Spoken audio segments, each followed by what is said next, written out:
খুনি শেখ হাসিনা পালিয়ে যাওয়ার মধ্য দিয়ে ভারতের অগ্রাসনের পতন হয়ে গেছে।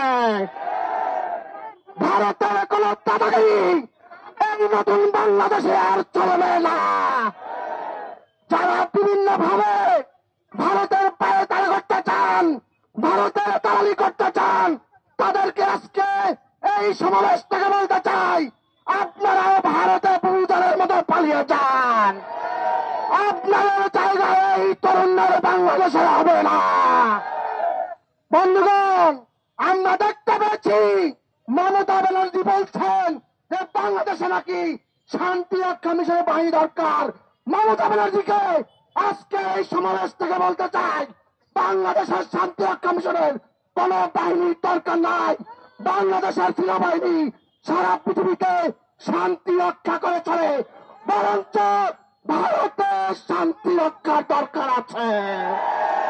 ভারতের মুসলমানরা নিরাপদ নয়, ভারতের খ্রিস্টানরা নিরাপদ নয়। আমরা দেখেছি মণিপুরে ভারতের সন্ত্রাসী সেনাবাহিনী কিভাবে খ্রিস্টানদের উপর পরিকল্পিত চালিয়েছে। আমরা দেখেছি তারা কিভাবে নারীদের উপর তারা লাইভ ভিডিও করে ওপেন নির্যাতন দিয়েছে। তারা আজকে আবার আমাদের নিরাপত্তার সবক দিতে আসে। রিপোর্ট করেছে এই অন্তর্বর্তীকালীন সরকারের আমলে বাংলাদেশের সন্তানরা সব থেকে বেশি নিরাপত্তা বোধ করে। অর্থাৎ কোন পুলিশি এই ইন্ডিয়ার মিথ্যা বলদ মিডিয়ার কোন প্রচার দিয়ে আমাদেরকে দাবিয়ে রাখা যাবে না। আমরা বিগত বছরগুলোতে দেখেছি বাংলাদেশের সরকার ব্যবস্থা ছিল, কিন্তু সেটা বাংলাদেশের জনগণের জন্য না। ভারতকে কিভাবে বাংলাদেশ থেকে সহযোগিতা দেওয়া যায়, কিভাবে ভারতের এজেন্ট হিসেবে কাজ করা যায়, সেই জন্য ছিল। আমরা এই 24-এর গণঅভ্যুত্থানের মাধ্যমে সেই ফ্যাসিবাদী সেই ভারতের দালালদেরকে বিতাড়িত করেছি। এই সমাবেশ থেকে বলতে চাই, ফ্যাসিবাদীরা ভারতের দালালেরা বাংলাদেশে ঠাঁই হয় নাই। এখনো যারা দেশের বাইরে থেকে দেশের উপরে দাদাগিরি ফলাতে চান, তাদেরকে সতর্ক করে দিচ্ছি, বাংলাদেশের জনগণ আপনাদের দাদাগিরি মেনে নেবে না। বাংলাদেশের জনগণের উপর দাদাগিরি ফলাতে আসবেন না, নিজেদের অস্তিত্বে টান পড়বে। বাংলাদেশের সীমান্ত নিয়ে এত বছর যাবত আমরা দেখে এসেছি যে ছিনিমিনি খেলা এদেশের সরকার করে এসেছিল, ফ্যাসিবাদী সরকার করে এসেছে। সেই ছিনিমিনি খেলা এখন বাংলাদেশে হবে না। বাংলাদেশের উপহাই কমিশনে যে হামলা হয়েছে, সেই হামলার পরবর্তী সময়ে এই 6 ঘন্টা অতিবাহিত হওয়ার পরও আমরা কোনো প্রতিবাদ ভারত বা দিল্লির পক্ষ থেকে দেখি নাই। তারা কি এই ধরনের হামলার মদত দিচ্ছে নাকি সম্মতি দিচ্ছে? তারা কেন এটার প্রতিবাদ জানাচ্ছে না এবং তাদের দিক থেকে একটা বক্তব্য দিচ্ছে না?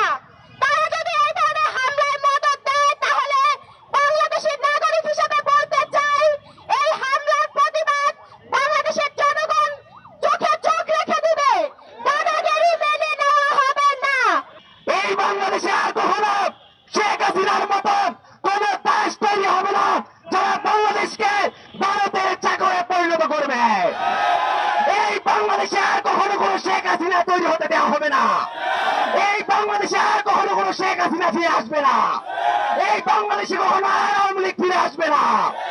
যদি আওয়ামী লীগ ফিরে আসে, যদি শেখ হাসিনা ফিরে আসে, তাহলে এই বাংলাদেশে আপনাদের জন্ম হবে।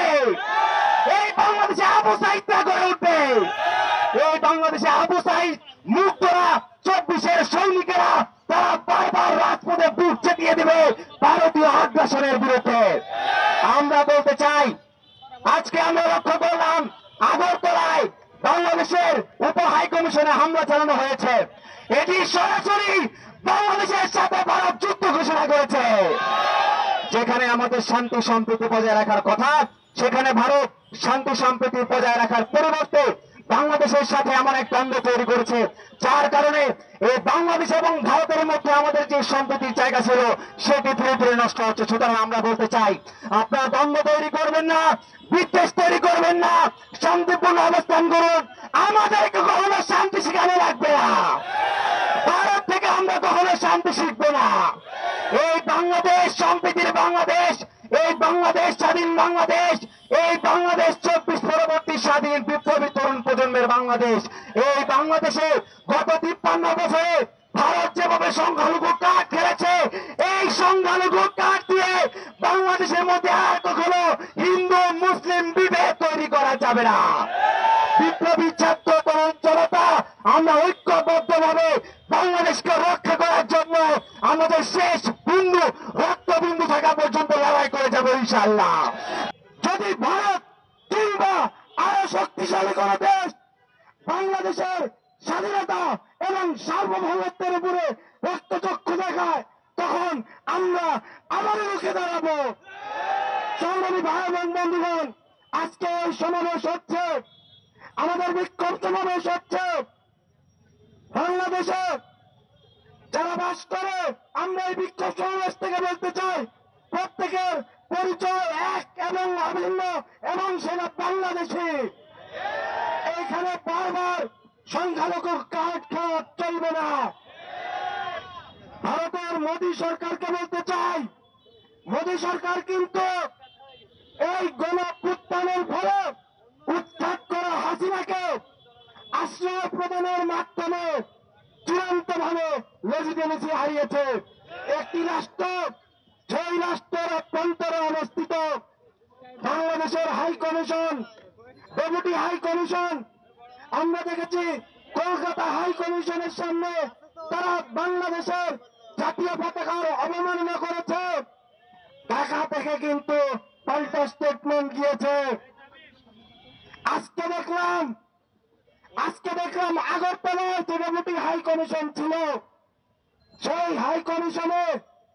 হাই কমিশনের ভেতরে ঢোকে বাংলাদেশিদের ধরে ধরে পেটানো হয়েছে।